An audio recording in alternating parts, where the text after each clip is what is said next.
So, hello. Let's get started. We have a full program. Perfect. So we have also people online. So we have a bit of a hybrid event today. Let's see how that goes. But welcome to all of you who are here face to face. Finally, we are able to meet again. This is fantastic. Actually, the Alumni Club here in Basel has been very active before the pandemic in terms of bigger events as well.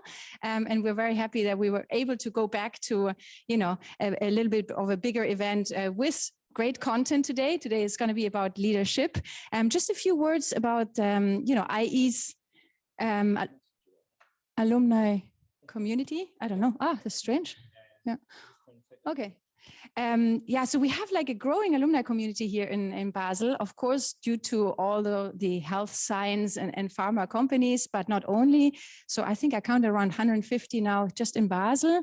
In Switzerland, actually, we have 1,300 now, and it's growing rapidly. Of course, Zurich also, Geneva. So it's fantastic to see how the community is growing. So welcome to all the alumni. There's a few who are not alumni. So I know that you're also interested in IE. We have Rocio here actually from our Munich office. It's the IE DACH office. So if you have any questions afterwards, please reach out to her. And for all of those alumni who are not yet part of the community here, we have Vishal who manages the club. He's in the back, but you have opportunities afterwards also to network with him. And it's, as I said, it's a very active club. So I definitely invite you to be part of it. My name is Sabine, if you haven't met me yet. I'm actually also based in Switzerland from IE though.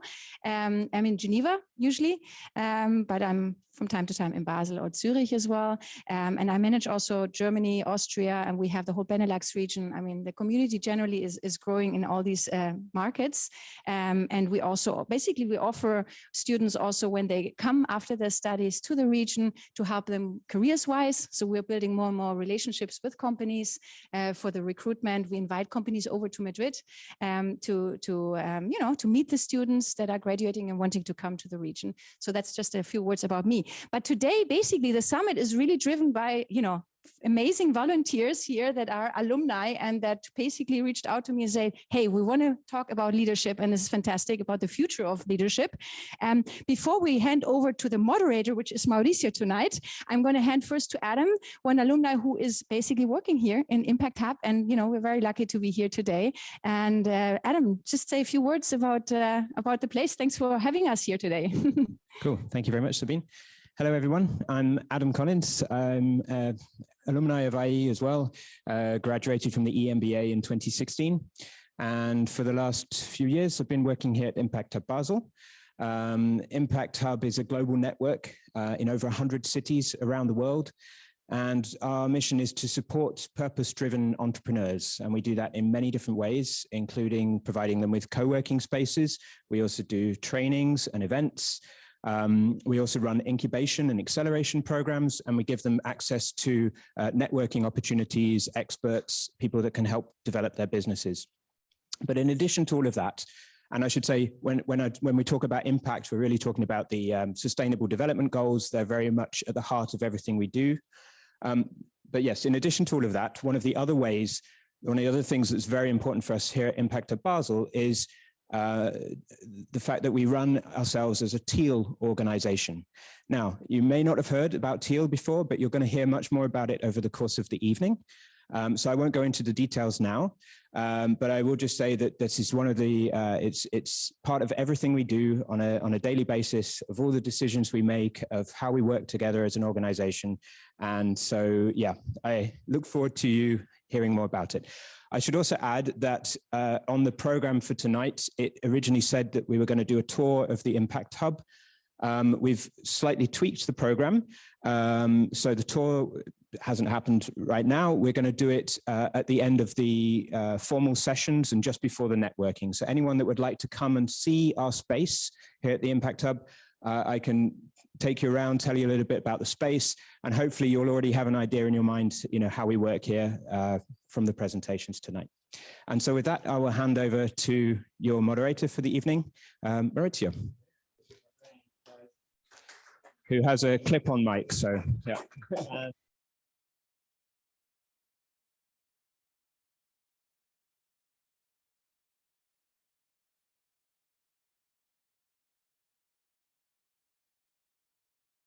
creation, and open also to see what emerged from the conversation going on during the panel, on questions and stuff. We also have online, we're going to be recording and also sharing that, because ideally, if we feel that this is a topic that is relevant for the community, we can do some follow-up as well after that. But with that, I want to introduce Laura. That Laura actually was professor when I was doing my master in executive MBA in IE, and actually was fantastic the way that she introduced this type of topic in executive MBA, because most of the time it's a topic that, okay, it's not business, it's about leadership, and don't necessarily connect the dot. But the way that Laura has introduced it was, in my opinion, amazing. And throughout the journey of 15 months, she kind of gained everybody on board. And I remember at the beginning, the 360 that she did was like, what is that? And at the end, people were asking for that. I want more of that. So I think that is amazing to have you, Laura. Thank you for joining, and the floor is yours. Thank you so much. Yeah. Thank you, everybody.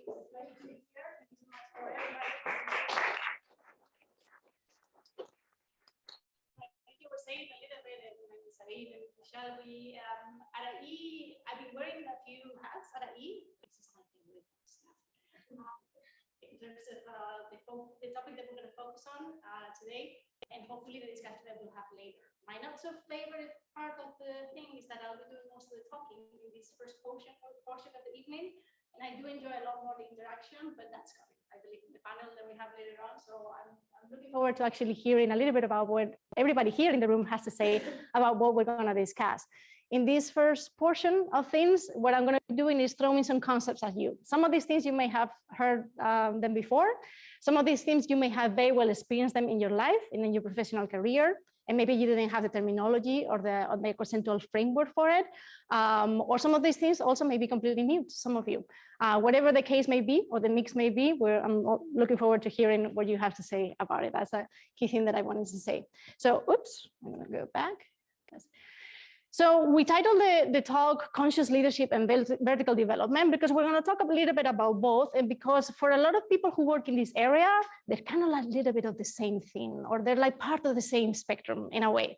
The danger with these titles that sound so impactful and so compelling is that when you talk about conscious leadership, people expect like, okay, what are we going to do in the room? Are we going to be, meditating on our chairs and our tables or something like that? Or some people get put off and get skeptical in the way Mauricio and his peers in the program at the beginning were like, what is this kind of stuff? Hold on a minute. Are we talking about things that are super personal here? Wait a minute. Are you using language that sounds even more spiritual than what I was expecting in an executive MBA? So some of these concepts and some of the terminology that we're going to use may sound a little bit strange to some of you, and you may be skeptical about it. That's totally okay, and that's totally healthy. Bear with me when that's the case, and we'll see how you feel about it at the end. So because we're going to talk about conscious leadership, or a consciousness dimension of leadership today, it helps to start defining the basics. So what do we mean with conscious? What do you mean? And we take the most simple definition here. To be conscious as in to be awake, to be aware of what's happening, or what's in front of you, or what you're looking at in the world that you're seeing through your eyes, right? Simple as that. The opposite of that would be to be unconscious, or to be asleep, metaphorically or literally, right? To be mindless, to not realize, and so on and so forth. So really that's what we mean. Here, the idea, and when we link it with leadership, you're going to start to see that the more unconscious the individual person or the organization or the organizational culture, the more susceptible that you are to be driven by patterns, habits, and so on and so forth, right? Rather than controlling what you're doing and observing your own behavior and so on. One of the key things that we should actually say to start setting the stage and the space of, or the spectrum of things that we're going to talk about, is to really acknowledge maybe the obvious, or a compelling truth, or an undeniable truth maybe, which is the fact that we have blind spots. Our minds are conditioned. As much as we may hate to think about it that way, we need to acknowledge that first and foremost. When we look at the world, each and every one of us are looking at it through our individual lenses. So we're wearing, the metaphor of the lens is very compelling, because that lens is individual and peculiar and unique for each and every one of us. We share certain traits with the lenses, for example, with people who are very close to us, let's say with our siblings, right? Because what contributes to building our lens is everything. It's our mental conditioning, it's our growing up, it's our belief system, it's our values. But really, your lens as an individual is not equal to any other individual in the world. So it's important to realize that when we look at the world, we may be looking at the same objective reality, if there is such a thing, we'll talk about that later. But each of us is seeing something that is different, that is literally different, right? Or in other words, sometimes this is a quote that is attributed to writer Anais Nin, but it actually comes from the writings of the Jewish tradition, which is to say that we don't see the world as it is. We see the world as we are. That's another way of putting it, right? So why do we hear more and more of this terminology? And you're going to see that different frameworks use different terminology to talk about that stuff. But terms like conscious leadership, and then vertical development, and then interdevelopmental goals, and other things that we're going to discuss this evening. Why do we hear more and more about this? Is it a coincidence that we didn't used to talk about all these things so much, and in the last 5 to 10 years, there's more publications about it, there's more talk about it, there's more companies interested to doing something tangible with it inside the organization? Why? Is this a coincidence? Is this just the new fad or the new fashionable thing to do in people management? It is not. And the explanation, I think, in my view, is really, really simple. We're going through what can be, without any fear, called a leadership crisis in the world. And I have intentionally avoided to use the words in this slide, pandemic, war, and any of the more obvious stuff, because even before this last horrendous couple of years, in some ways, we were already dealing with a leadership crisis in the world. The last decade, we have seen a growing lack of fulfillment of people in organizations and living the organizational environment. Tons of global issues, again, before the pandemic, before the war, and so on, like global pollution, climate change, health crisis, also before the pandemic, and you name it, right? A lot of growing issues with mental illness, with burnout, with depression, and this is across societies, across population segments, and so on. So there is reason enough, basically, to say that we are actually dealing with a leadership crisis of sorts. And for a lot of people, they think, well, like in any crisis, we can focus on the negatives, on the issues and the challenges that we're facing, or we can take it as an opportunity to transcend and do things a little bit differently.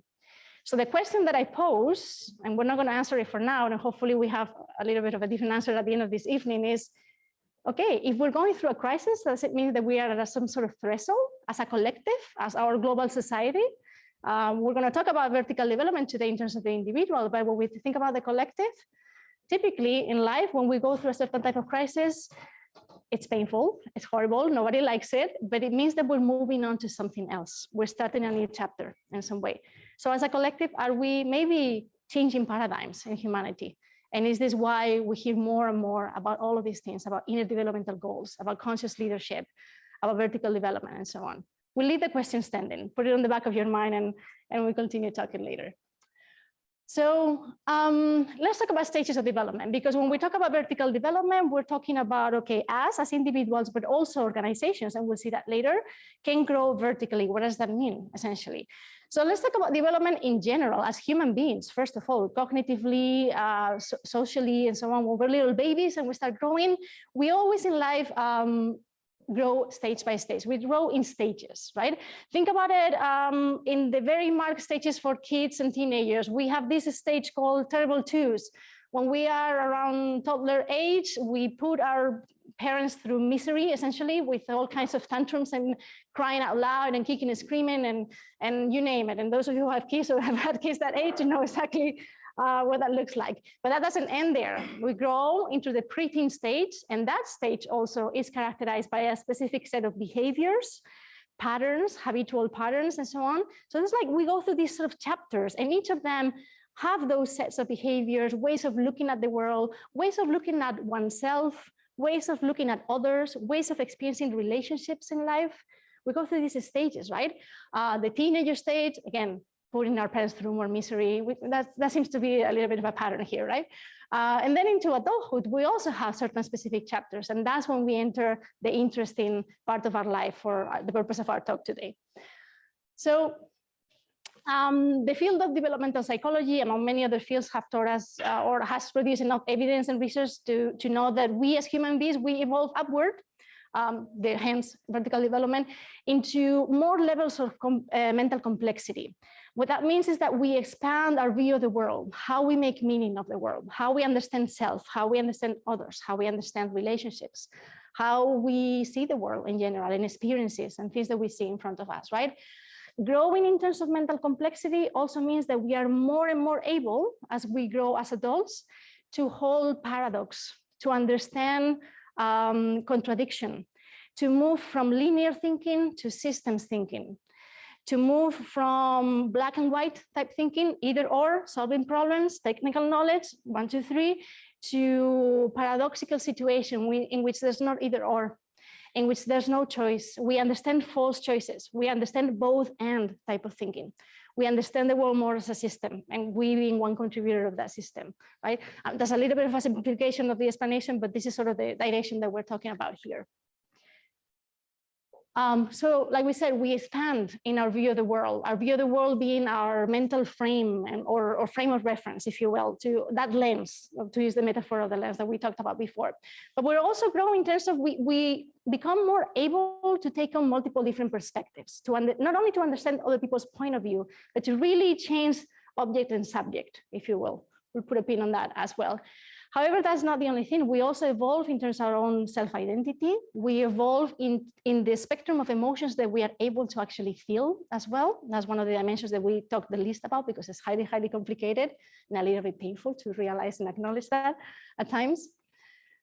So how do these levels show up in leadership? Because we talked about, well, okay, it's a little bit easier or more simple to think about, well, we grow in stages when we're little kids, cognitively, socially, psychologically, and so on. But when we are already established adults, how are we growing? What are those stages in terms of leadership development and human development? And what do they look like, or what are they about? What are the main themes? So here there are a number of different frameworks, and today's talk and the purpose of this evening is not to throw theory at you. There's plenty of theory. If anybody's interested, I can give you some pointers for a lot of really good books and readings about it. But here, the key that I want to mention is that some of these frameworks have a varying number of levels. You'll have some of them that talk about 5 levels of leadership development, some others 7 levels of leadership development. Some of them use labels. They call the levels the opportunist, the expert, the achiever, the individualist. So they give them a little label, right? And you cannot get an idea by the name. Some of them work with or operate with colors. The Teal organization is kind of like almost at the very top, but you start with red and then amber and then orange and green and so on and so forth, right? So the key or the interesting thing is that there's a lot of, when you overimpose the frameworks, to put it that way, there's a lot of things in common. And I want to focus on that, on all of the common things, whether we use labels or colors or anything like that. So I'm going to mention maybe 3 of the main frameworks. One of them is Cook and Kreuter's ego maturity framework. And here the framework talks about, think about this as vertical development. Here we see it as a graph, but our move from a stage in our life in which we are very impulsive. So this is links with what we were saying before about being unconscious and driven by instinct and patterns and habits and so on. And we move upward to a self-centric type of stage of development. Here we still are very, very ego driven or ego oriented. Is thinking of I or me before the we and so on.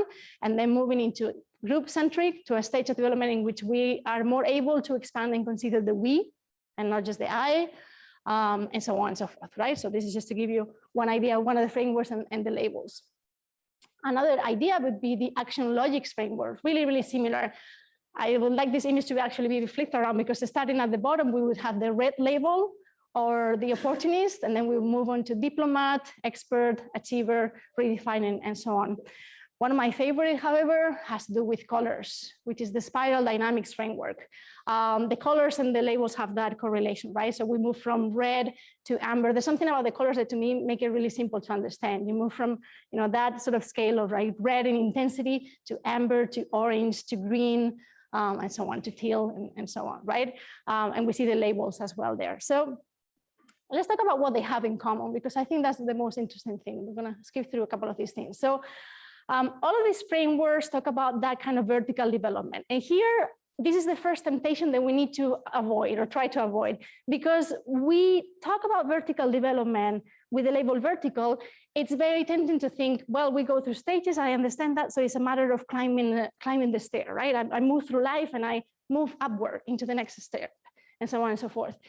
I would urge you to avoid that, because actually vertical development has to do a lot less with moving from one stage to the next and leaving that stage behind. It has to do a lot more with transcending and encompassing and expanding, while nesting the previous level still inside you, right? So you don't really lose or leave behind or let go of everything, but you encompass and you become bigger. A better way to understand that is that we grow vertically as we become more of who we are. I like that terminology a lot better. We expand, we grow, and we become more of who we are. It's not like I move from this level, all of that behind, I'm no longer this person, next step and next step and next step. It's a little bit more easy to understand with that. So each step builds, transcends, and includes the previous one, and just grows into becoming more of who you are and more of who you're meant to be, right? And also all of those stages have beauty and they have gifts. So when we talk about, let's go back to this one here. When we talk about the lower levels, right? The labels themselves already tell you there's something negative about this. You know, when we think about an opportunistic person, it's obviously very egocentric. It's obviously, you know, me and my wins, and I don't care about anybody else's needs, and so on and so forth. But each of those levels actually have their beauty and their gifts. So the opportunities that I still have in me, although I want to think that I've grown into other levels of development by now at this stage in life, it's important. There are gifts and beauty on that level, because the opportunist in me tells me when my needs are not being met, and it tells me when I'm not safe, and there are moments in life when I need that, right? Then going through the diplomat stage, the label already is giving you some cues and some sort of hints into that's a level in which assertiveness is not yet mastered, right? That can be good and that can be bad. That can be bad because sometimes you need to be assertive in a positive way, but it can be good when the diplomat in me allows me to, at a given moment, hold back. And that may be good for relational purposes at that particular moment or in that situation that I'm facing, right? The expert and achiever levels, which are two different levels in some frameworks and one in others.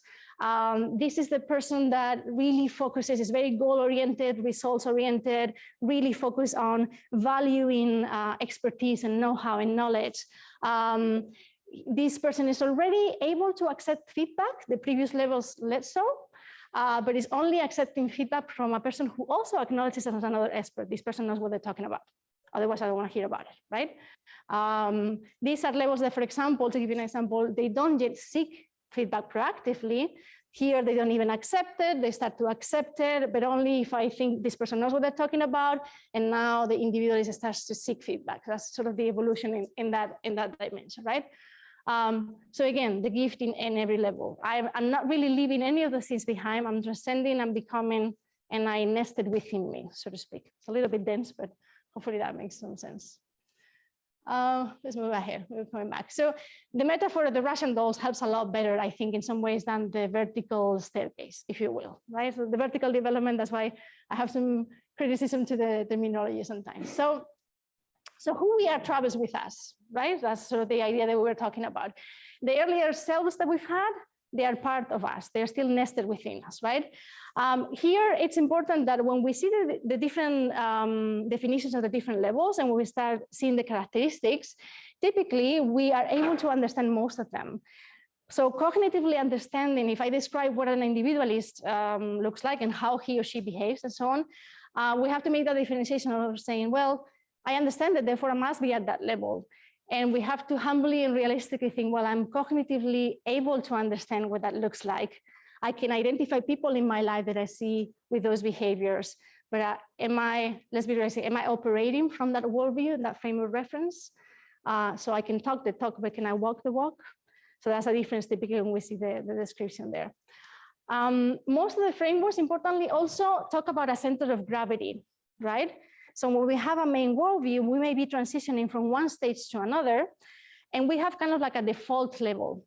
Because earlier stages are still part of me and who I am, sometimes I can flash back into having behaviors and acting in a way that is more characteristic of a previous level that supposedly had already transcended and left behind, right? when is that going to happen in life? When I am triggered, when I don't feel safe, when I don't feel that my needs are met, in all those situations that you feel that you haven't controlled your behavior and you have exploded and so on and so forth, right? In the same way, I may be at a certain level, but I may have glimpses of the higher self that I'm kind of becoming, because this transitioning from one level to another may take years and years. So it may be tempted to think, oh, I'm transitioning to individualist level and so on, but it's in the same way. I may have behaviors from time to time that belong to the next level vertically, but still my center of gravity is still on this level. So most of the frameworks talk about a tri-states perspective. We have our center of gravity, we live there mostly, with behavior sometimes of the previous level, behavior sometimes of the next level. That's sort of the main idea here. So in thinking about that, I want to encourage you to ask yourself these questions, and we can discuss them later when we go to the panel portion. So what experiences, think about your last maybe 2 to 3 years to make it a little bit more simple. What actual experiences have you had of yourself where you were operating at a higher level of consciousness and purpose? We've all had those moments that it feels like we are the best of us. We have those days that something goes right. And it's not just in terms of results, that we're flowing, we're connecting maybe with people in a different way, right? And on the flip side of that, what experiences have you had, again, in the last, let's say, 2 to 3 years, where it's as if you had fallen back?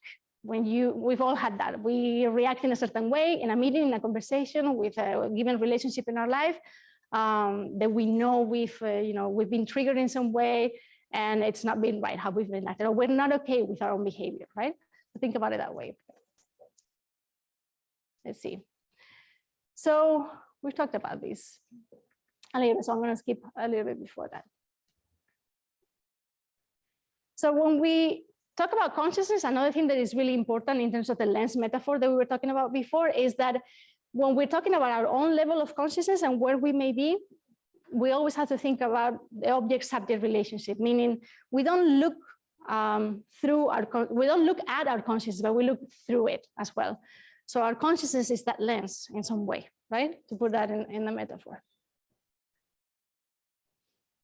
So now maybe this is the thing that is going to bring it all together, hopefully, because until now it's been a bit dense. I realize that. So we've been saying that we're talking about vertical development, and you now may be wondering, for those of you whom it may be the first time that you hear about this framework, okay, so if that's vertical development, is there something that is called horizontal development? What is the difference for that? And that is the case. So when we talk about leadership development, most of the attention for decades actually has been on building skills, on growing, developing, enhancing our capability to do things in a certain way, right? So skills building, so critical thinking, we talk about strategic communication, we talk about any technical skills, think about it that way. A lot of leadership development training and programs, efforts, investment, and so on has gone into building skills. And that's important for leadership development. For good reason it has gone to that, because that is actually key and crucial. We wouldn't be where we are also as a global society without having developed our own skills and our technical capabilities. That, together with knowledge, what we know is what we call horizontal development. So as developing as human beings, in terms of what we know, our knowledge, and in terms of what we can do, our skills, our capabilities, is the dimension of horizontal development. There's been a little bit of an over-focus on that dimension, because what we are discussing today is actually the other dimension, vertical development.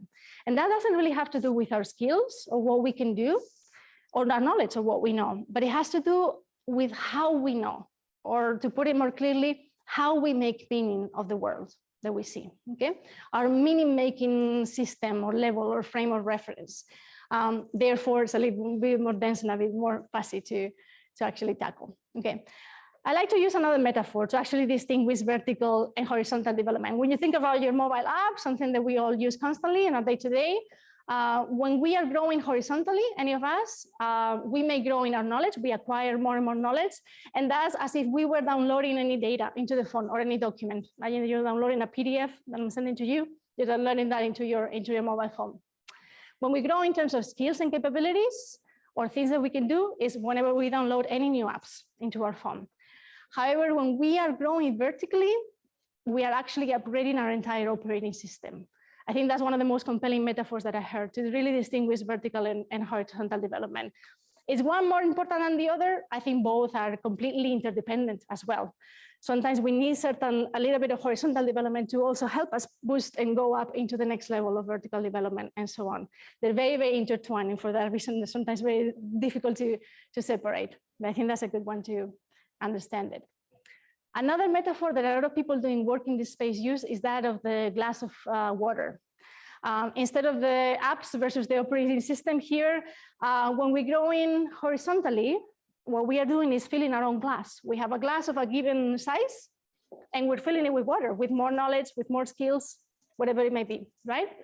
When we grow vertically, or we grow in levels of consciousness, when we are developing a new worldview, what we're doing is our glass is becoming bigger, okay? So the same amount of water, I may have this water, my glass is here, this is my current operating system, my current level of development, wherever I may be, I'm adding knowledge and I'm adding skills, and I can develop for years and years and years horizontally on that level. But if my worldview or my frame of reference is not growing, I'm just developing horizontally here. I have that level of water, and suddenly if I go through something meaningful in my life, or through a number of years, I go through certain crises, which is how development typically happens, or I have a breakthrough. I'm also doing some support work. I'm doing some coaching, developmental coaching, and so on. I may be accessing my next level of consciousness development. My glass is becoming bigger now. So the skills and the skills and the knowledge that I had are a little bit lesser in this new amount of space that I have. See what I mean? That's a compelling one, typically.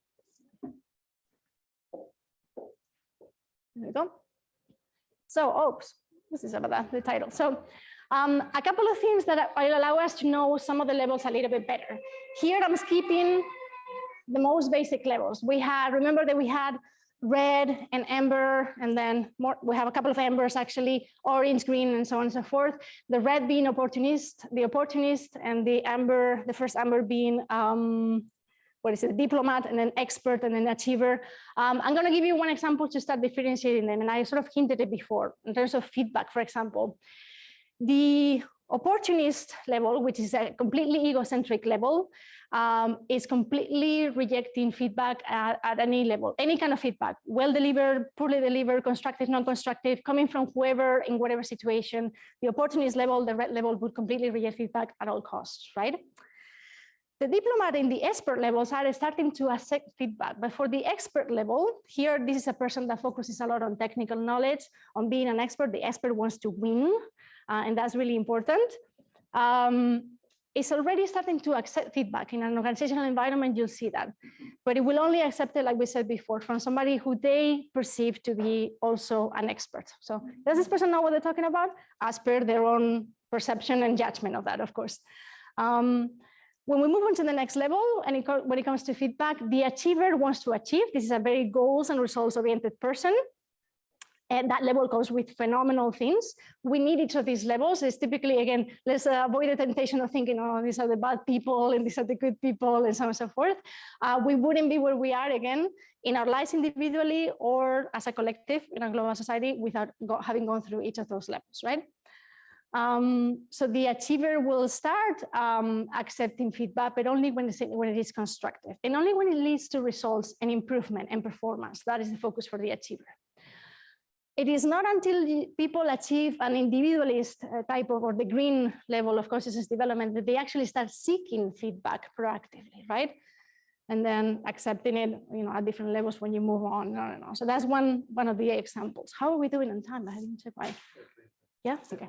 Oh, perfect. Yeah. We didn't double check. I didn't have my cell phone. That's why it's a bit less. Good. So another way, I don't want to make you too dizzy with all these frameworks and terminology and everything, but another way that I think helps in simplifying is that when you take all of these different levels with their colors or their labels, let's forget about that. One easy way to talk about them is to group certain levels in 3 different categories. And those are the pre-conventional, the conventional, and the post-conventional categories. And here, one of the, I think, compelling but also painful things to realize is the fact that the overwhelming majority, oh, that's not here. that's here, the absolutely overwhelming majority of population globally, and not only organizations and in corporate structures, but really globally, is on the conventional levels.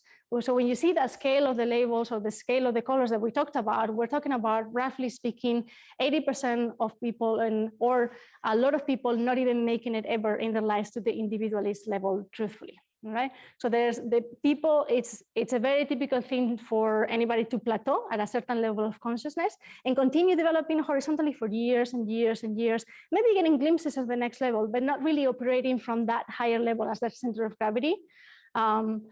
And the reality is that very, very few people make it to that individualist level. If we go back to the scale here, we're talking about the levels from here on being conventional.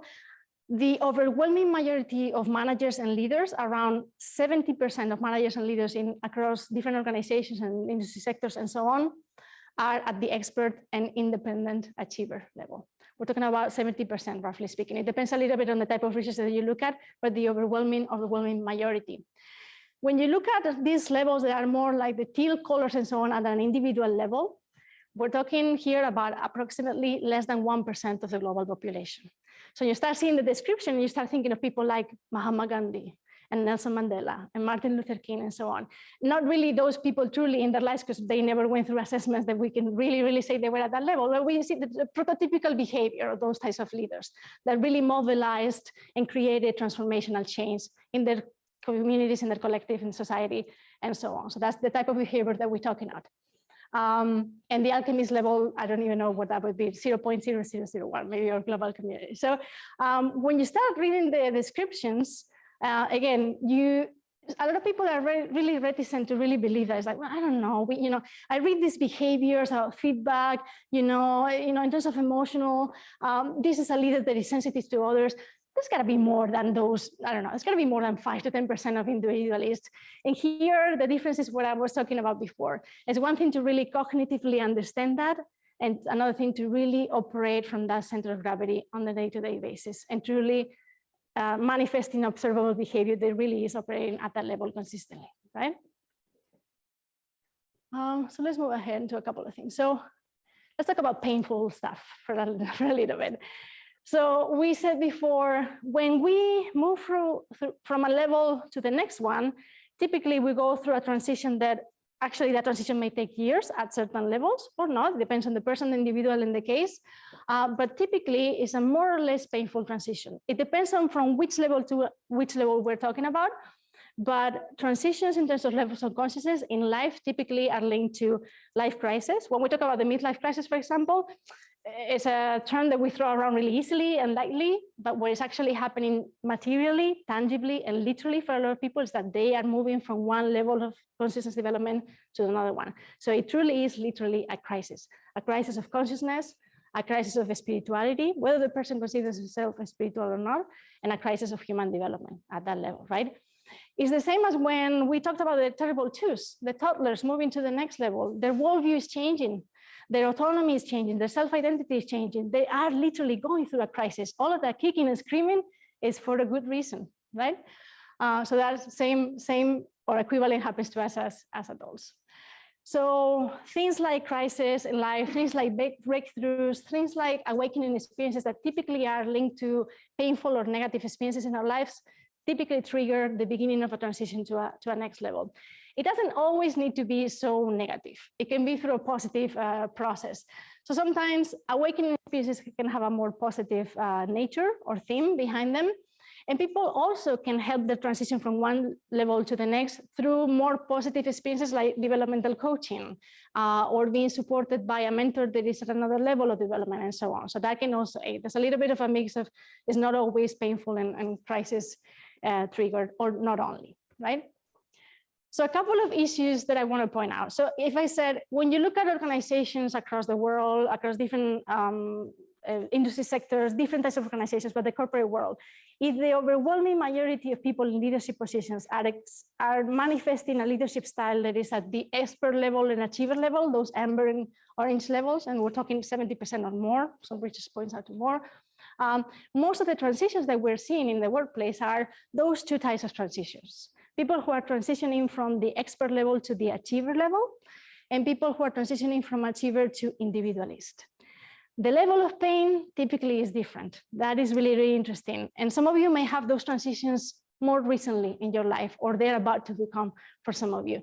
So we can really relate to those two in different ways. So what happens typically, many things happen, but I'm trying to simplify today. Many things go into transitioning from the expert level to the achiever level, right? But one of them is that you need to let go of your attachment, in this case, to knowledge and to know-how and to expertise and to technical know-how and technical ability. That's what I meant to say, right? So letting go of that tends to be, painful for some people, but you gain a lot more things. With becoming an achiever, you're very, very results oriented. So there are two levels that have so many similarities that transition can happen painfully for some people, but it happens smoothly for most, at least in professional life. A lot less smoothly and a lot longer for some people, and a lot more unachievable for others, because some people never really make it, is the transition from achiever to individualist, or from orange to the green here, right? Here, it's about letting go of attachment to power and control. And that is a letting go that becomes a lot harder for some people. Here, think about professional life. Professional life is also not unrelated to things like financial compensation, rewards, stability, and so on and so forth, and therefore the bigger pain for some people. The transition from achiever to individualist is when we see a lot of people make drastic, dramatic changes to their careers. A lot of people leaving the organizational environment and going to work in startups. A lot of people moving from a corporate world to more of a consultancy, freelancing type of environment that is brings a lot more freedom and brings a completely different dynamic to their lives. Again, I'm simplifying, generalizing, but this is when we see a lot of people doing that. That's a painful transition for multiple reasons, for all the emotional reasons that I discussed, but also it has a tangible effect on people's lives. It means a drastic lifestyle change. It also means sometimes a drastic change in terms of stability, on financial reward, and many other things. A lot of people hold on to power and control for their lives. And even if they would be ready to make it to the individualist level, they really make everything possible to actually unconsciously not really take that step, okay? So it starts making sense when we put it in tangible terms. That transition is also a lot more psychologically complex, more painful, like we said. It feels risky, it feels lonely, of the tangible changes that are happening in somebody's life, right? So no wonder a lot of people move from expert to achiever, but a lot less people from achiever to individualist. Here in life is also when people start having more questions, those questions that never have easy answers, more questions than answers. It is uncomfortable territory. Spiritually, in terms of our relationships with people, this is also, I'm talking a lot about professional life, but this is also transitioning in which a lot of people make drastic changes to their relationships sometimes, to the way of relating with their family, their partner, their colleagues, and anybody whom they have a professional relationship with, friendships, and so on and so forth, right? It feels lonely because since a lot less people, or a much lower proportion of people are making that transition, relatives, friends, dear colleagues, not always understand. They're realizing that person is changing, and it's a bit fussy and complex to understand, and therefore feels more lonely, more risky, and so on. That hopefully things in perspective. So we've been doing some talking about individual leadership stages and how an individual moves through stages. And I realize that I'm throwing a lot of things at you at some speed and not really fully defining each of the stages. But I want to make a couple of final points so that hopefully we can bring some of that into the panel later. But that whole concept of growing vertically and the stages and moving from one level of consciousness to another is not unique to individuals. When we talk about organizations and organizational culture, they also move through stages, really interestingly. Transitioning for organizations is a whole other level of complexity as well, because you're moving a machine from one, what to put it that way. Well, actually, I shouldn't use that term because Marisa knows very well, because the machine is the orange type of organization. So how does that manifest for organizations? And you're going to hear a lot more about the Teal level, I believe, from Adam. And here I'm going to mention just a couple of things. I'm not expecting you to read that teeny tiny text on the screen by any means, but we also see organizations growing, and I wish that would be flipped around, from red to amber to orange to green and to the Teal organization. Really interesting here is a couple of things, I believe. The fact that we can look at this historically in terms of the organizational paradigms through history. I'm going to say a couple of things about that. And we certainly have evolved as a global society from organizations that were the red type of organization into the amber, into the orange, and so on. And we'll see what historical stages sort of correspond to each of those major transitions. But at the same time, when you look at nowadays, May 2022, look around the world, we can find organizations, real organizations that are at each and every one of those levels. So they actually coexist today, really interestingly. We are here at the Impact Hub, a great example of a Teal organization. We have a few other examples around the world that we could mention, not so many, hopefully will be many in a few years' time. But we also are dealing with organizations. So let's look at a couple of examples to put things in perspective. So the red organization, this is the very first type of organization that we ever saw emerging in history. We're talking about thousands and thousands of years ago. This is the organization understood metaphorically as the wolf pack, meaning humans behaving as a wolf pack, basically. There is a leader that instills fear on the followers, and that's the way they are exerting their leadership, right? So there's command authority, that's the sort of fear instilling type of leadership as the wolf pack. And the key thing here is that it's not all bad. Again, very tempting to think about red, bad, amber, less bad, orange, less bad, and so on. But this was a breakthrough for humans because with the red organization came division of labor, or in other words, division of labor was what created the first organization. Here we're talking about tribal type of groups. Think about it that way. So in terms of historical development, we're talking about tribal type of groups, but they started looking into efficiency and division of labor. Some people would stay behind, would actually cook the food. Some people would go hunt and gather, and so on and so forth. Red organization, the first type of organization. So you may say, what organization could possibly be red nowadays, May 2022? Well, as easy as organized crime organizations, strict gangs, terrorist groups. Those are phenomenal, perfect examples of red types of organizations nowadays that we see in our society, sadly, okay? Many thousands of years later, basically, with more evolution of history, we saw the emergence of amber organizations, basically. And these came with mostly historically, with the development of agricultural societies. That was really the breakthrough that brought us the amber organization. Here, they moved beyond division of labor, but remember, they didn't leave it behind. There was still division of labor. They transcended and grew into other things. Like, for example, the typical characteristic of agricultural organization or societies was a certain set of rules and moral rules of the game, so to speak, right? There were formal roles, there were hierarchy. There were more complex hierarchies than with the wolf pack, which was the leader and the rest, essentially. And here's what we started to see through history, the development of, for example, organized religions, and how they became hierarchical, and how they became, structuring a set of rules for people to behave according to those moral rules, and so on and so forth, right? We're talking about many, many thousands of years of development, but that gives us an idea. So what organizations can possibly be amber nowadays in May 2022? The traditional or the most traditional version of the Catholic Church is a prototypical amber organization, but also most military organizations. I wouldn't say all, but most military organizations would fall into this category. And sadly, most governmental agencies and a lot of educational institutions still to date, okay? Fast forward into the beginning of the Industrial Revolution. I'm jumping through history like nobody's business here. We see the emergence of the Orange organization. This is no longer a wolf pack, and it's no longer an army type of organization, but it's the organization as a machine. This is where we start to develop language for the organization that is machine-like and engineering-like. We talk about inputs, outputs. We talk about what else? Cash flows. We talk about all these things that we nowadays understand like business language, and it's not. It's engineering type of language, and some of it actually military type of language even from before.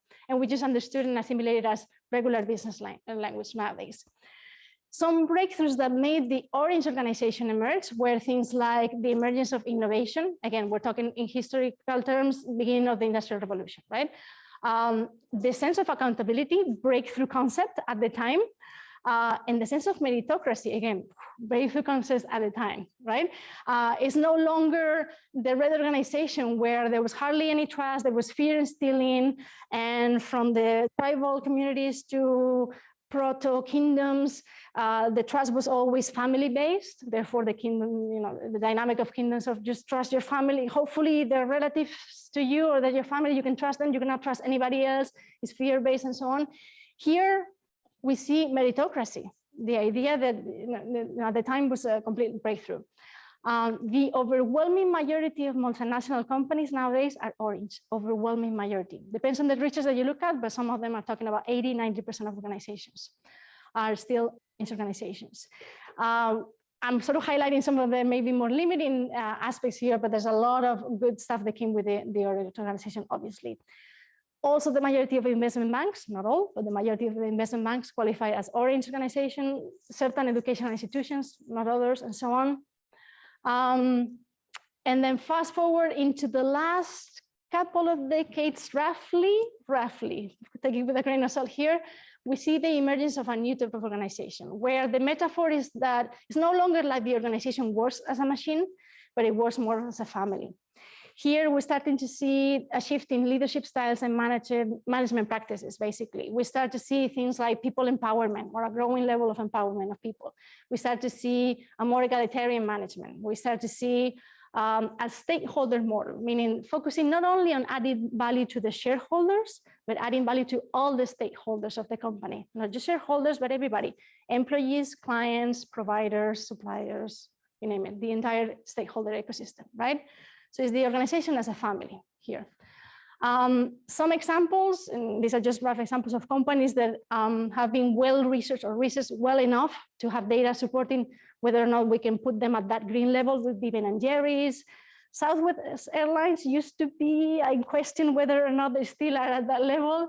Starbucks, Zappos, they are not necessarily the poster child for that level. They just happen to be organizations where a lot more research has been done and it's a bit more supported. I think many other examples of smaller organizations that we wouldn't know, they're very local, are much better examples actually of the green organization. And Teal, I'm not gonna even mention because I think that's coming later and you're gonna have a much better explanation about Teal from that. But hopefully we see more and more organizations that consider themselves a living organism in the next few years. All right. So the key thing here is, like we said, that actually all organizations, all types of organizations, all those levels, red, amber, orange, green, and so on, coexist today. It's not just a historical paradigm shift. So I go back to the question that I asked you before. What do you think? All of this madness that we're going through, look at the last 2 to 3 years globally. Look at what's happening globally. Also look at your own organization. Certainly enough in all your professional lives, there's been some turmoil happening. Think about you individually, think about where you are, think about whether or not you may be going through a transition, but think about your organization as well. Where would you put it on the scale? Interesting question. And then open that sort of zoom out into all of us as a global society. Could it be that we're going through all this pain and all these crises in so many different dimensions, climate, political, governmental, business, and so on and so forth, because we may be, hopefully, we can say, transitioning to a new level or to a new paradigm? I have decided to just ask the question and not give you the answer, because I would like you to just leave you with that, and then we'll hear what answers you may have for that. So I'll leave you, if I have just 2 more seconds to close, I'll leave you with sort of like a little story from a Cherokee tradition that I really, really like, because I'll link with the title. At the beginning, we said, we're going to talk about conscious leadership. So let's define consciousness. And we said, let's just take the most simple definition possible, which is to be conscious is to be aware. And because our consciousness level is all about our awareness, I want to leave you with that Cherokee story, which is the tale of 2 wolves. And it goes like this. There's a grandfather and a grandson talking about a very tragic thing that had just happened. And the grandfather was very upset and very affected and impacted by what had happened, right? So he said, I feel like as if I had 2 wolves inside of me, and one of them is that really angry and violent and vengeful wolf, and it's kind of intentional fighting that other wolf, which is a very loving one and a compassionate one. And the grandson asked the question, which of the wolves do you think is going to win the fight? He says, well, the one that I feed. So I'll leave you with that. I think that links very well with what we said today. And like I said, very looking forward to actually hear you and what you think about all these questions that I've thrown at you today. Thank you very much.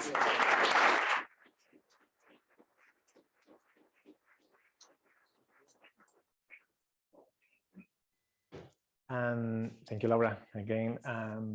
Now we're going to transition to Ricardo and Monica that volunteer for sharing with us a bit of their journey that have been done through the Teal organization creation and support. With that, probably, hopefully, this mic is working. Alan? Yeah, yeah, working.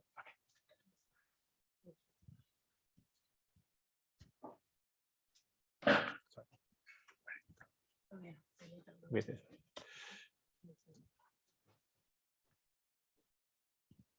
So thank you, Maurizio. Do you hear me well? And hi, everyone. Good, thank you. So we are here today, Ricardo and myself from Life Sciences, and we're going to, let me just see if I can know how to do this. There you go. So we have prepared a little agenda for you. It's not long, it's this much. So Life Sciences that we're working for, who are we? And then we will also talk about what is Teal. We already heard a little bit or quite a lot about the evolution from Laura on the different paradigms, but we will talk about Teal and how does it work in practice. We live it every day. So let's start. Who are or what is Life Sciences? So we're a consulting company actually helping companies or accompanying companies, I would say, on their transformational journey. And we are passionate about people and unleashing the potential of individuals, teams, and organizations. And the company is, I would say, rather radically self-organized, right? Say the least. Yes, yes. And we have, I can go to the next slide here. So we already saw a little bit the evolution that Laura was mentioning. And we see today that a lot of organizations, or the trend is that a lot of organizations are going away from the hierarchical system into something which is more self-organized, which is more fluid. And do you want to add something there, Ricardo? Yeah, well, basically, yes, more from a pyramid-like way of organizing to a more, as you say, fluid organization, which is more responsive to the requirements of the external environment.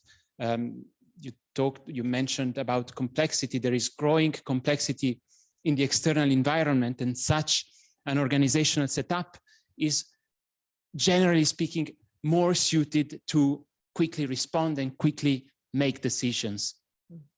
Yes, thank you. And then we have Teal. So here we are, we have Teal. And Laura, you already presented all of this, and I was actually having a crisis because I was telling myself I wanted to give some context. You gave it already, which is great. I will try to release my attachment to what I wanted to say in the first place. And let me ask you, how many of you are familiar with the book Reinventing Organization already? Okay, so probably half of you. And how many of you have heard of the term Teal, not just the color Teal, but Teal in relation to organizations? Okay, so that's good. And there are a few who haven't. So Laura, you nicely walked us through the different, you walked us through the different stages of organizational development. And as you see, there is still this one that you haven't gone into, which is the Teal stage. Basically, you used the metaphor of the glasses to filter reality from, and we can probably apply this metaphor to all these stages, and Teal is just another way to consider how people can organize themselves when they come to working together in an organization. There are, here on the left, you see 3 key characteristics of Teal organizations, and here you see 3 breakthrough ideas of Teal organizations. So if we look at the characteristics, we have anti-fragile organization, higher purpose, and distributed decision-making. We'll try to speak about it in relation to how we work in life sciences.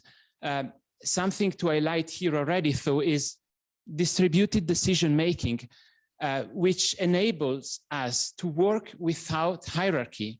We don't need a hierarchy anymore because well, everyone is empowered to make decisions, there is no need to refer to a manager anymore. And higher purpose, I would like to mention this one here already. In tier organizations, there is a focus both on profit and on purpose. And Monica, I think we can say that the two of us are working for this company because we find a lot of purpose in what the company is trying to do. And it connects to our own purpose. So we do have a kind of clarity on our purpose, and we can connect to the company purpose, and we find a lot of motivation in what we do through that. Now, in terms of breakthrough ideas, self-management is, we go more into it, evolutionary purpose. So the purpose of the company typically is evolving in the sense that new people join the company, in the sense that new needs from the customers arise. And so there is a lot in what we do of trying to listen to what's our internal skill set, what are the requirements externally, and hence evolve what we do accordingly. Yeah, I would like to add also what Laura mentioned, that everybody is on their journey, and we were smiling, Ricardo and myself, before, because we were really recognizing ourselves on that journey. So it's thank you for that anyway. Yeah. Yeah, we probably came to work for this company through a painful. Well, I think, I mean, we both have experience from a corporate world, etc., long years or many years, and then we have been with this company for, is it 1 year and a half now? So we're exploring a lot that are very overwhelming and also very, very exciting at the same time. Yeah. So. Okay, now here we want to highlight role-based working versus job-based working. And here you see the example of another Teal company, which is a Swiss company named Leap.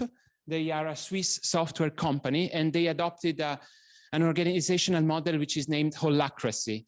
Now, we are all used to job-based works. You have your job descriptions, you have your set of accountabilities, of responsibilities, and typically we look at this at the beginning of our new job, and then this goes kind of forgotten in a drawer, and then maybe we take it out once more when our manager asks us to remember ourselves of what is in the job description.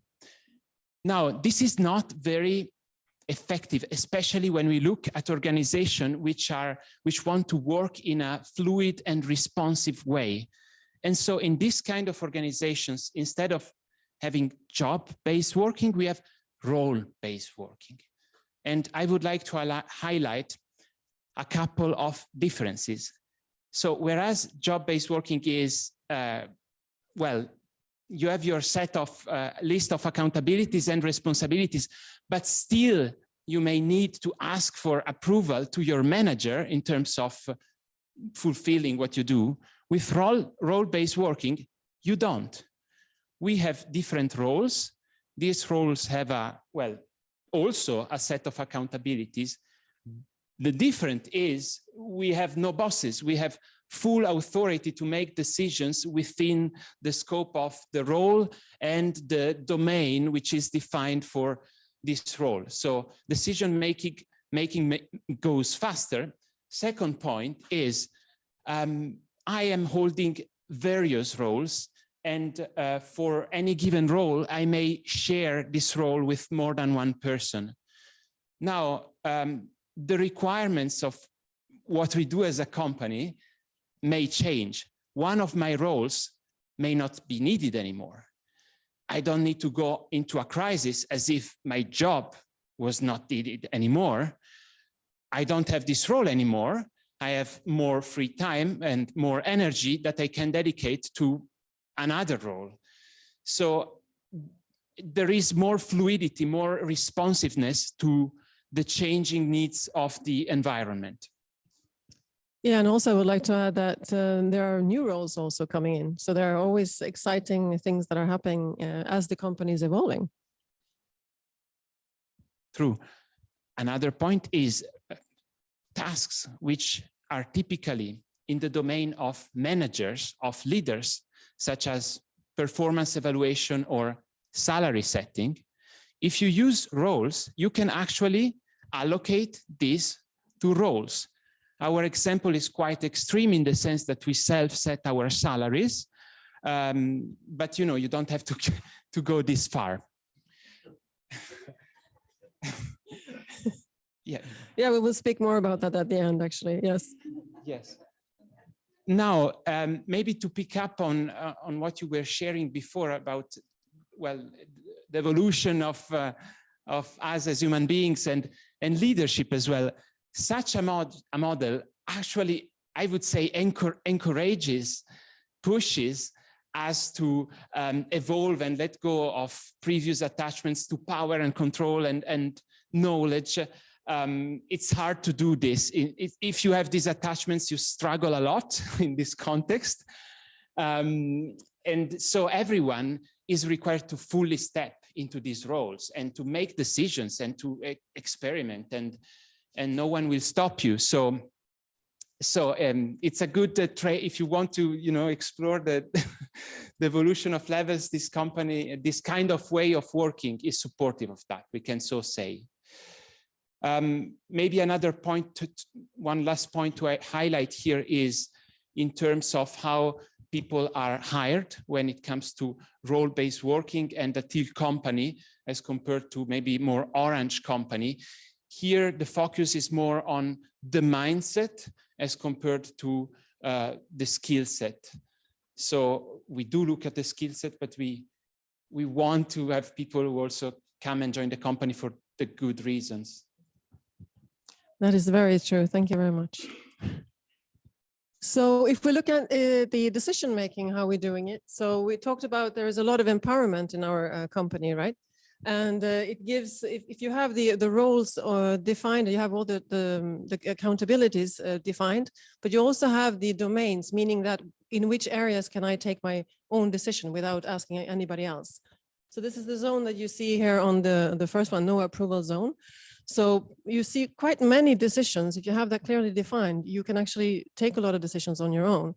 Then there, as the more or the higher impact and risk and the scope of the outcome is increasing, the more you need to ask for advice. So you ask advice from people that are more senior in the company or have more experience in a certain area, etc. That's the advice seeking zone that you see there. And then the last zone is the approval zone, where you not necessarily can take the decision yourself, but you ask, it could be the whole group or a group of people as well coming in.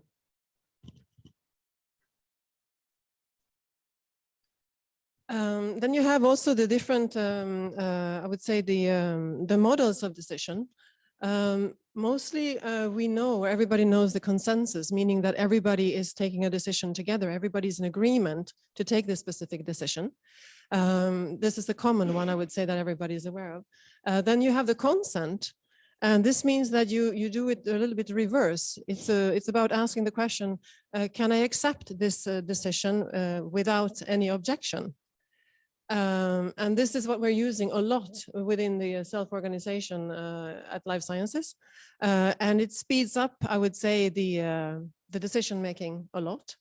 So there are others also, other decision models that you can use, but I think this is the one that is the most common, right? Here we would like to share a little bit about transparency. This is a key point. As Ricardo mentioned before, we're going away from demand and control, and transparency is taking place. So we have full transparency on all the financial data. Everybody sees everything, even the salaries of each other, which is a kind of revolutionary, I would say, if you compare to the orange world that we know. And also we are we have defined all our purpose and all our values and principles in a document that is a 12-pager, I think now.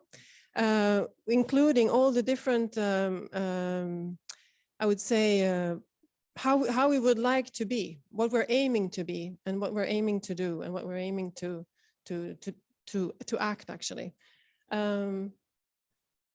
And this is actually available also on our website if you're interested to read it, because it might give you some further ideas. And then I have another slide here that is showing what we're doing in our weekly meetings. So in our weekly meetings, we are connecting and we are sharing, and we're also praising each other. We're saying thank you to each other for certain things. And I wish that this could happen a little bit more often in other organizations as well. Maybe that's going to come, but it's very, very special in this sense, I would say. And we're also sharing successes of the week and what did I learn during the week, of course, as well, the learnings. And we also take the temperature of the team, very much looking at what is the stress factor, how do we feel? Are there any tensions in the team at the moment that we need to look at immediately and solve?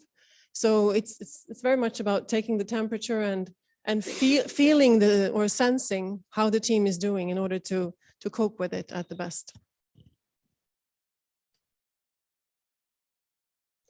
Over to you, Ricardo. Yes, and so we come to conflict now.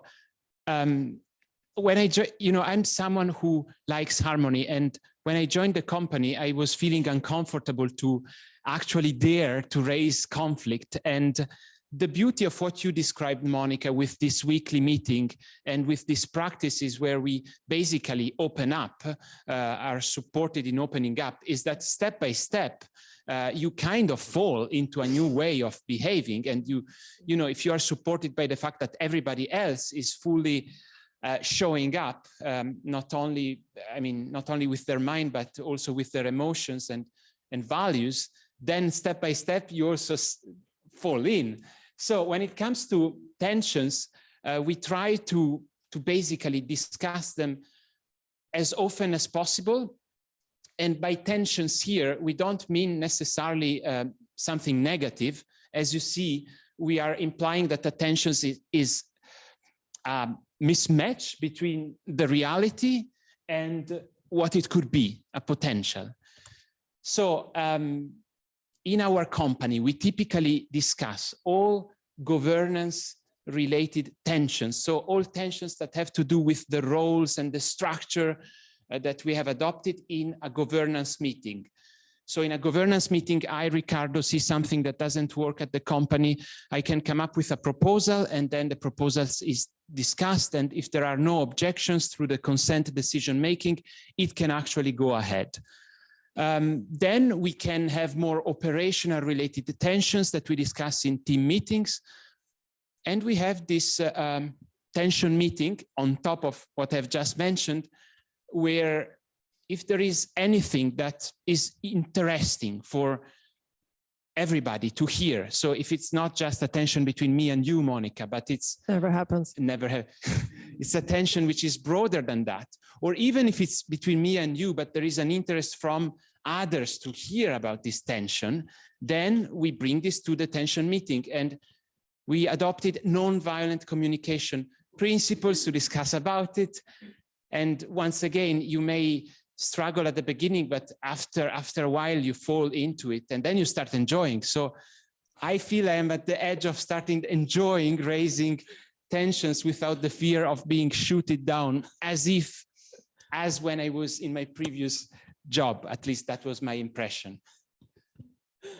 Yeah, no, I just wanted to add as well. I think it's a quite amazing process actually to do these tension meetings, because you identify the observation, you tell us, or you tell the people how you feel about it. What does it do to you when you observe this tension? And then you also express what you would like to wish to see, what you wish to see. And you can also suggest an action or a proposal how to get there. So then people are sharing it among ourselves, and it's just a beautiful, I would say, discovery, because you realize what you also said, Laura, before, that my reality is not necessarily the reality of Ricardo, and everybody's reality is different, right? So it's a beautiful session, I would say, every time. So here we are, almost at the end. Self-set salaries. So this is something that we are doing, and it's quite awkward for somebody who is not used to it. Already when you're starting with the company, or before starting, when you're discussing salaries, you are shown the salary numbers, not with the names, we keep that secret, but you're aware about the different levels of salaries, and you get advice from the panel people. Normally we have 3 people in the panel. They give their advice, and then it's up to you to define your salary. So it's kind of an interesting way of doing things. And then also annually, we have an annual process in order to look at what will we earn next year. So everybody is actually giving advice to each other through, we do it actually in a file. We do it in a file that we are sharing, and we give our own advice to ourselves as well. And then we are sharing it. And then we have a speed dating, 4 minutes times 2, in which you express the reasoning behind your number that you're giving yourself, and also the number that you're giving to the colleague that you're speaking to. I see a lot of faces. What's going on here? Yes, but it's true. We're doing this. And then after this process, or the speed dating, we are having a little bit of a break in 1 or 2 weeks. And then we announce, taking in consideration or not the advice from the others. And then we say, okay, I'm going to earn this next year. And of course you could ask yourself, but what about these guys that are asking for $1 million or Swiss francs? Well, those cases are not happening actually. Because when you're in an organization like this with self-set salaries, you tend to realize that this is not possible. It's not the aim at all. So you kind of, yeah, the numbers are there, and normally there is only the finance that is giving the veto, right? If it's completely over the nuts, but it's not in general or usually.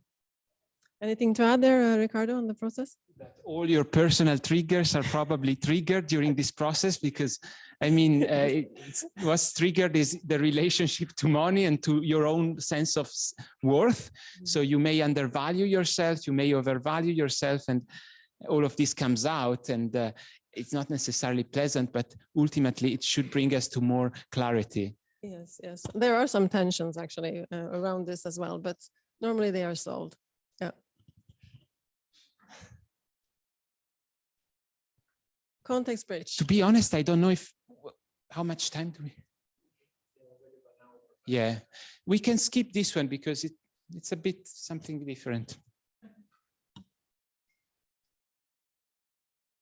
So then, Ricardo, the conclusion is here already. I'm supposed to do the conclusion, of Yes. course. Thank you, Monica. So, well, no, you know, there are a few points here, but maybe the one that speaks to us the most is structure can be an enabler to shift the mindset and to shift behaviors, to basically have that evolution that Laura was talking about.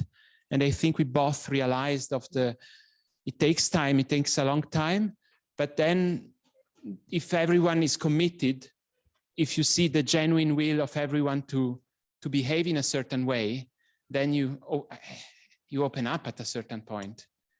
And if you are encouraged, then you start even enjoy. And with that? And with that, the end. Thank you.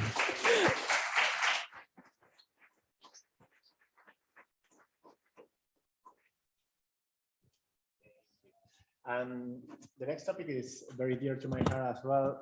And actually today we have here Lutz, that is also the co-creator with me on this idea of bringing to Switzerland the IDG with collaboration with the Impact Hub. And we want to share a bit about what inner development goals mean, because it's very much related with the journey we have seen and link it with something that is very important for all of us. So, thank you, Lutz. Thank you very much, Mauricio. Is this microphone basically there so that people who are online with us hear me? I get it. Mauricio, you're so kind to actually leave me the stage here. but I believe we will be on stage together later in the panel, and I might improvise a little bit and call you to my help in this 10-minute or so, 8, I don't know, presentation. And I would like to start indeed with the United Nations Sustainable Development Goals. I'm pretty sure you have come across them somehow. And to relate a little more, just a little more before I then talk about the inner development goals, I would like you to look at this and ask yourself 2 simple questions and take a minute for this. I'm not going to rush. A minute can be long. So the 2 questions are, what does your organization do to help achieve those sustainability goals? And the other one is, what do you do in your organization, perhaps as a leader, to help achieve those goals? You can close your eyes, you can leave them open, take your time and sit with it, with these 2 questions, just a tiny little bit before I move on. I hope you can read what's written there.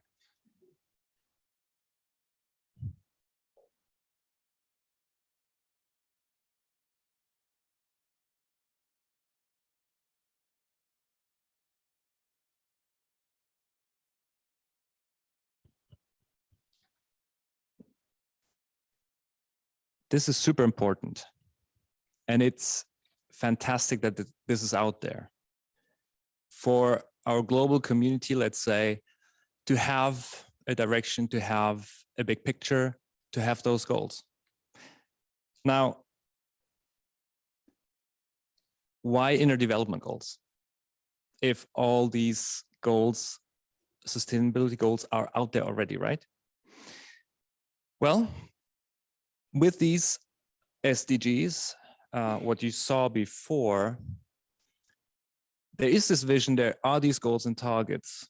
What really needs to happen, ever more so, with every next report that we get about the state of our planet and of our societies, it gets increasingly important to, get there and become more sustainable. We have that with those goals. And we have so much more. We have all this amazing knowledge as humankind. It's really amazing. And I believe in the talks before, it popped through, like how this whole development of humankind over thousands of years to what it has led, all kinds of beauties and possibilities. But the progress on these sustainable development goals has been rather slow and rather disappointing.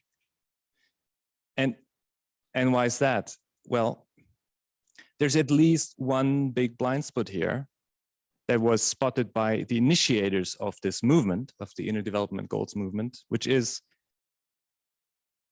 why there's all these outer goals. On the inner side, in us, what about goals that can lead to help achieve those outer goals? Is there a framework? Is there a set of skills, of qualities that can be pulled together as neatly as the sustainable development goals you just saw? And that became the driver to develop a framework. And this initiative, and this is a rather young initiative, just a few years old, and they made, with all kinds of academic partners and corporate partners and other sectoral partners, made a big effort, a research effort first, to pull wisdom together from all over the planet, let's say, for what a framework could be like. And this is the result of this big academic and hands-on kind of like asking people about their experiences, that effort. It's 5 such goal categories, and you'll see they come with 23 then skills or qualities that can be and should be developed on the inner side, so in us. Now, it starts with being and goes to acting, but they, of course, all relate. They interrelate. Now, it's important to understand the essence of each of those. And the essence of being, well, you can read the text, or you can trust me, what I select from the text, which is, and I put it as a question: how can you relate to others, to your work, to your tasks, to your team, to your family, to your friends, well, if you're not very conscious about yourself, if you do not know yourself, and if you do not understand yourself well, right? So that's why being, relationship to yourself is, let's say, the basis. And I would like to invite you to a tiny, tiny little practice, which takes a couple of seconds, here now. Everyone can do it. There's no previous being knowledge needed. And it goes like this. Sit for a moment with dignity. Whatever that means for you, do it now. Explore, how do you sit right now with dignity? Don't look at the others, just explore. How do you feel in a posture of dignity?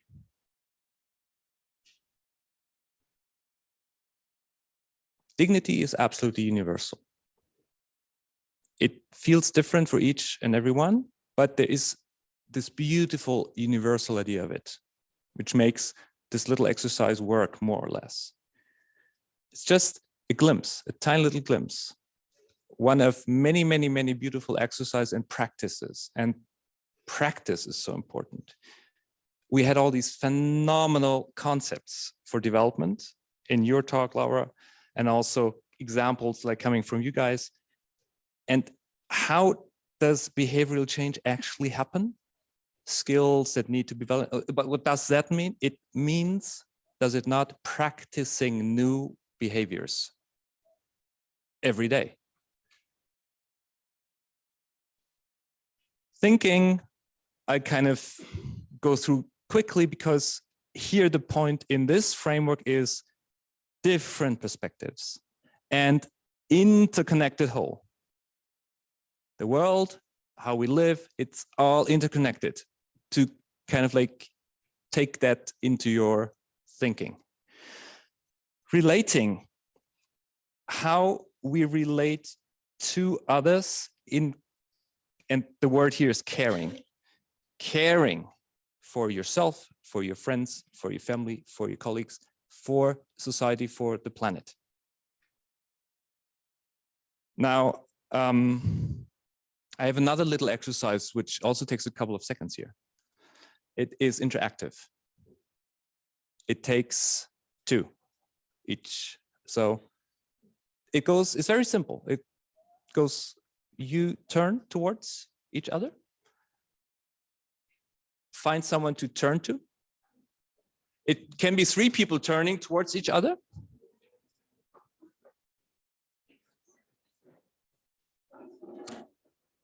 Turn to each other, yes. And all you need to do is really simple, is smile at each other with kindness and appreciation. It's very simple. Yeah, and see what happens if you look into each other's eyes. Yes, this is a very good point. And it doesn't have to be very long. Just enjoy. That's it. Done. So collaborating. Or would you like to go on? You can go. You'll have space afterwards at the latest in the networking section, right? To smile at each other and be kind and appreciative of the wisdom that you all bring here.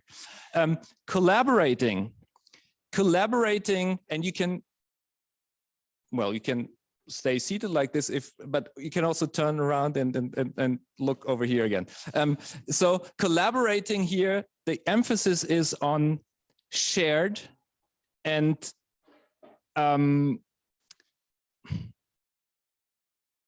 yeah, it is actually on shared.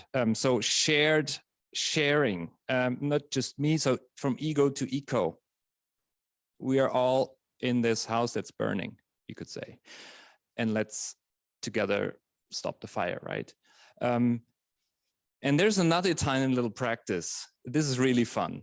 Have you heard of thumb wrestling? Have you done it? I'm sure you've done thumb wrestling. Mauricio, let's do it. So,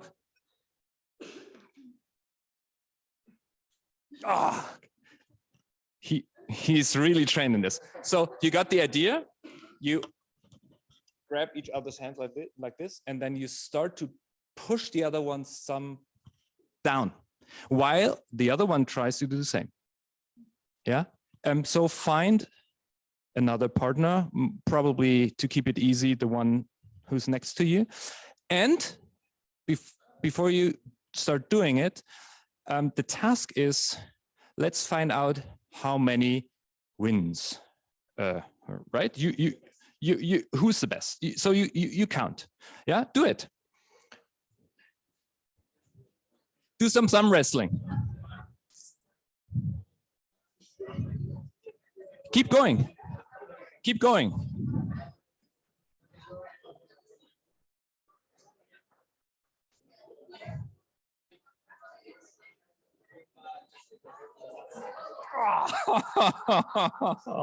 Wow. Okay, stop. Fantastic. Did you count? Did you count? Who? Did you count how many equal? How many? Okay. Who won? The answer here from these guys is both won. Very interesting. What usually happens is when you tell people to do this, they come up later and saying like, I got so many and my partner one or two more, so he was the winner. There is this winning and well, if there's a winner, there must be a loser idea, right? It's usually how this kind of exercise ends. Now, I would like you to do it again, and the task now is to get as many wins as you can. Can you do it again? 30 seconds. As many wins as a pair, as many wins as a pair.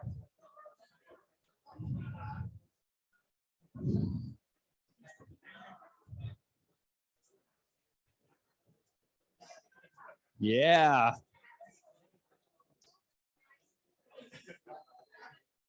Super. So, I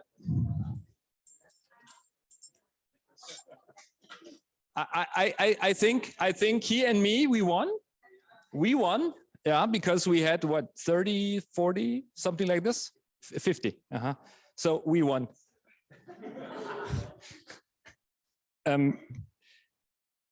Driving change is, of course, where this whole thing goes to.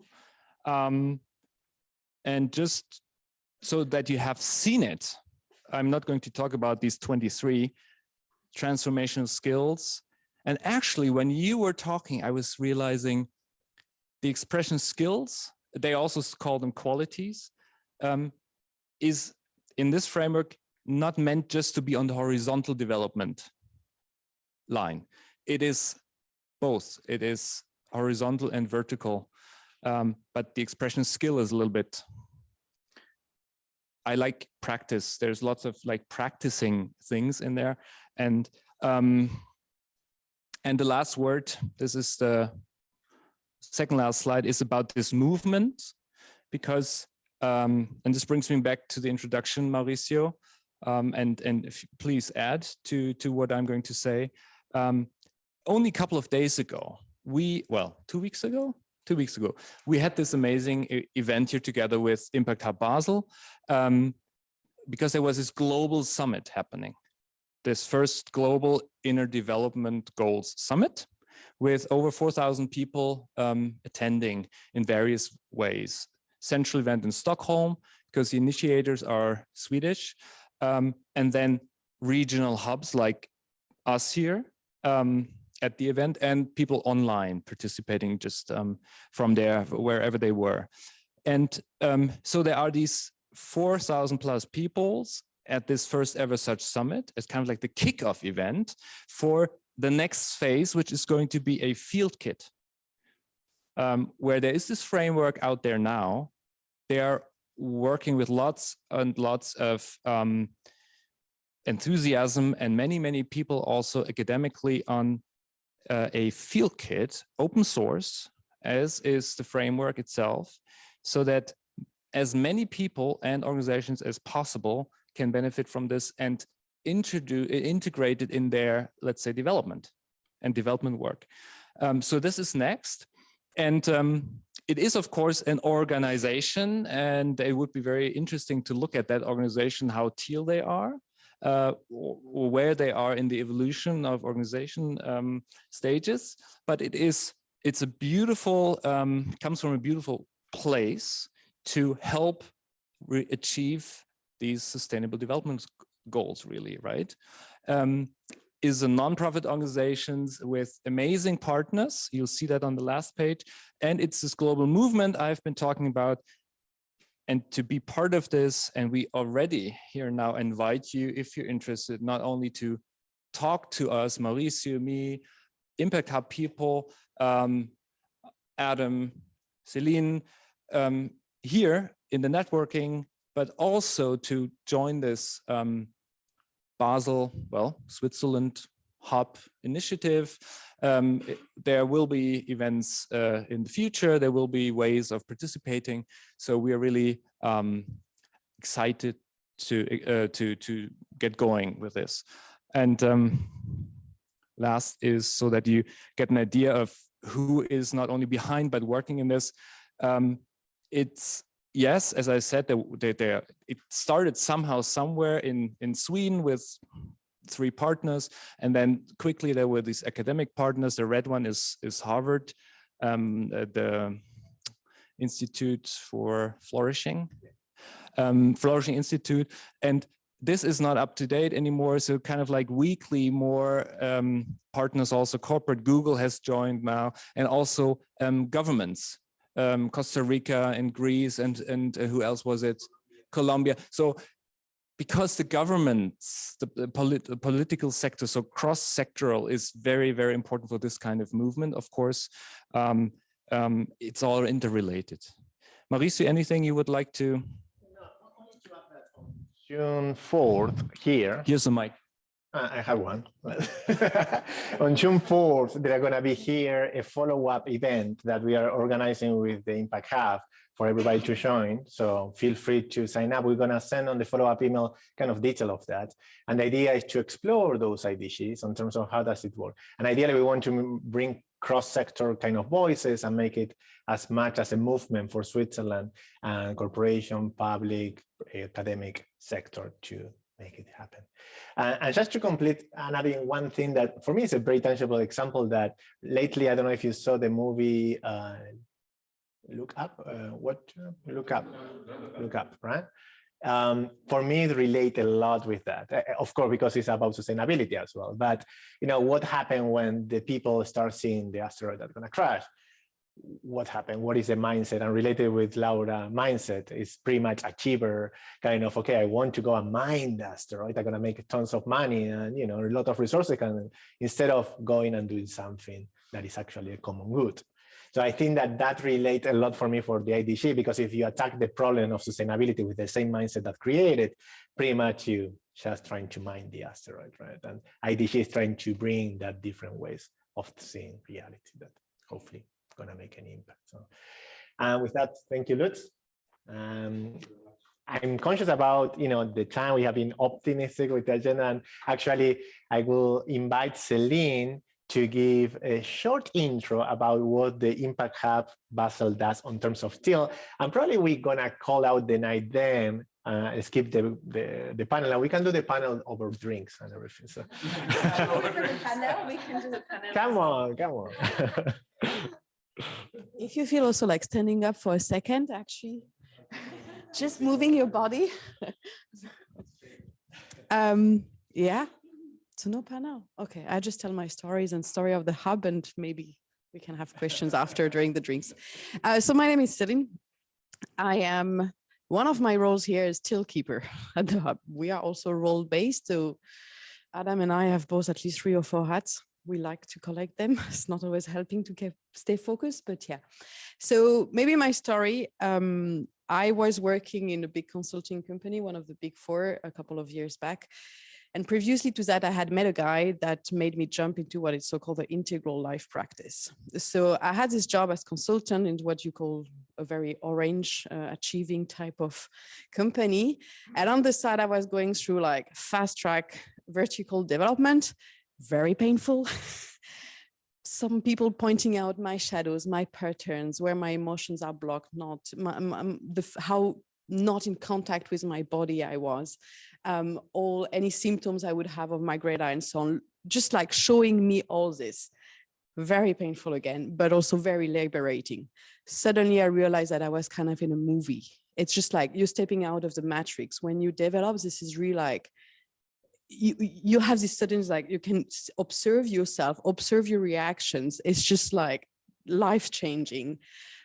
And yeah, it's like you go from black and white to color to suddenly 3D in your life. So this is, again, painful, but really life-changing. Yet I was still working in this company and was very unsatisfied because the difference between the values, what we were working there, was just like not matching anymore with my inner self. And so I left because this is one of this transition happening, completely jumping in the unknown, wondering where am I going to fit? I'm not the one type of person who's going to create her own company. So I had to find something fitting me. And then I found the job offer from Impact Hub Basel. From the way it was written, I already knew there was something different there. It was just like obvious. I was triggered. And then we don't have a 12-pager. We have one manifesto for Impact Hub Basel, which is up there if you go to the second floor after for the tour. And it was just completely resonating to me. And then I joined Impact Hub. I got the job as Adam. We joined the same day. And fast forward, I've been hired as more program manager for one of our incubator programs, but I became the Teal keeper because of all the knowledge I had gained from my own personal journey that was suddenly like matching with the need of the company. I mean, the company, we're an organization we are a non-for-profit association. I don't know if you can call this a company. And having a leadership that was just like, had the same journey. The 3 co-founders of Impact Hub Basel, when they started, they were just like, okay, how do we work together? They were already confronted with their own conflicts, like just being 3 of them. Andre brought in the book of Lalou, bingo. They were just like, okay, we try this. And so this is how the journey began. First session they had, which is called Feelings Before Facts. So we are leaving space to emotion at the hub. I think they got slightly drunk to start with, just to be able just to open the emotional channels and actually let go. And from this, so we have now multiple practices within the hub, which are just like aspiring at Teal. To be honest, we are more Teal aspirant than really Teal. I mean, since I'm pretty comfortable with all the stages, I can tell you green plus. The center of gravity of the hub is rather pluralistic. Yes. But yeah, we have a set of practices that we're trying always to balance between what is the less tangible elements, where are each individual place, what are the needs. We are tackling problems into Teal sessions based on what's happening into the hub. So we don't take the book and just like put 3, okay, this month we try to implement this, next month we try to implement that. We really go with the flow.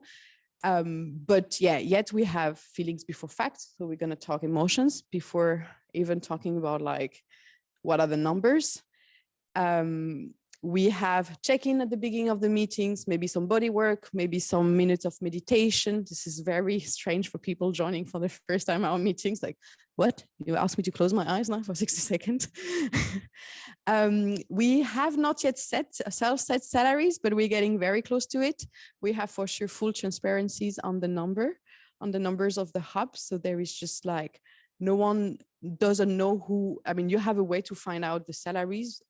It's a bit tricky when you are hiring. I mean, there is, with this Teal journey, there is a lot of challenges coming up also within the team.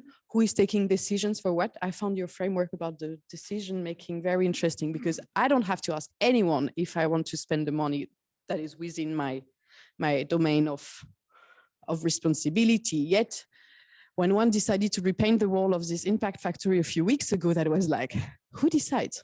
The one who brought up the topic, the one who is responsible for the space. It's very tricky, you know. In the daily, on the slide, it looks very cool, consent versus consensus and so on. In practice, it's requiring daily work, keeping an eye on like, okay, in which direction is it? As a Teal keeper, I also have to keep an eye on the leadership. That's kind of my role. And just like a new practice is set for reviewing the salaries, for example. How can we make sure as a company, as an organization, that we have space and making everyone feeling comfortable wherever they are in the vertical development? Because that's not the idea that everyone is going to go up at Teal. I mean, at some point we might reach this point, but that's at the moment, this is not the case. And it's completely fine. I prefer amber, healthy housekeeper than someone who is completely maybe higher onto the cognitive development, but completely unhealthy and plenty of projections and shadows and so on. So yeah, that's the hub. This is challenging. There are maps, some of them were showed, but if you are interested in any type of vertical development individually or organizationally, does that exist, this word?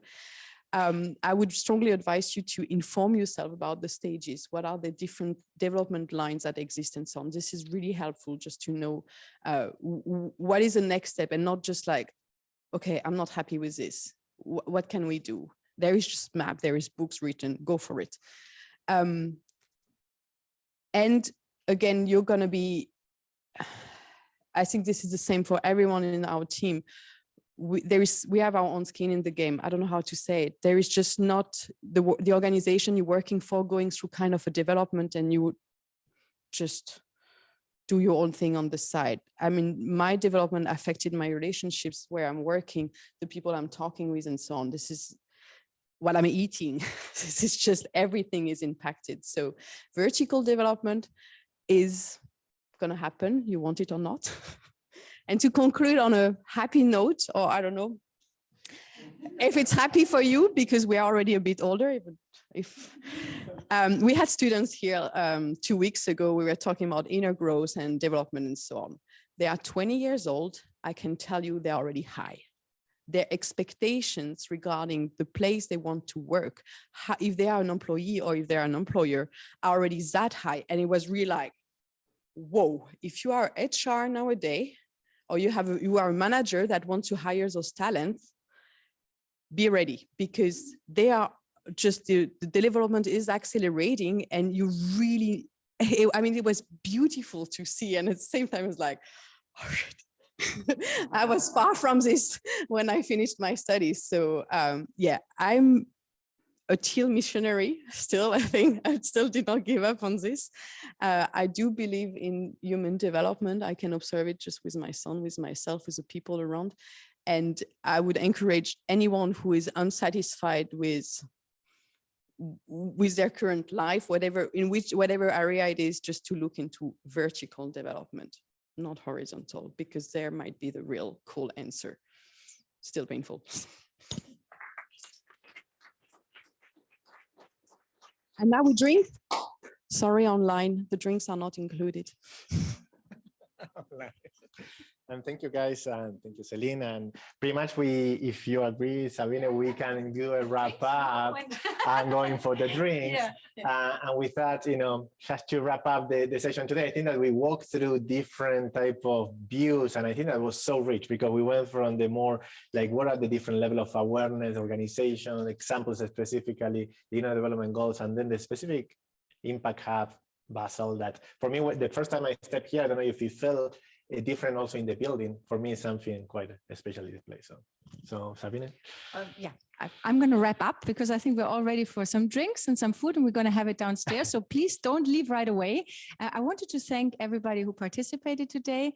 Thank you, Laura, for coming from Spain, giving us a little peek into leadership development.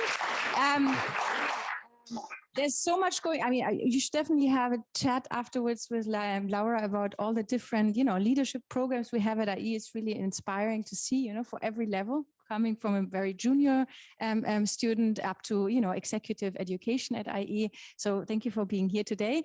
Also, of course, thank you for Life Science and for our Impact Hub for the inspiring things. I think the reality is we wanted to give something that inspires, no matter in what company you are, maybe also think a little bit different. I think especially if we work for a very traditional company, I think we hopefully will come out with some new ideas.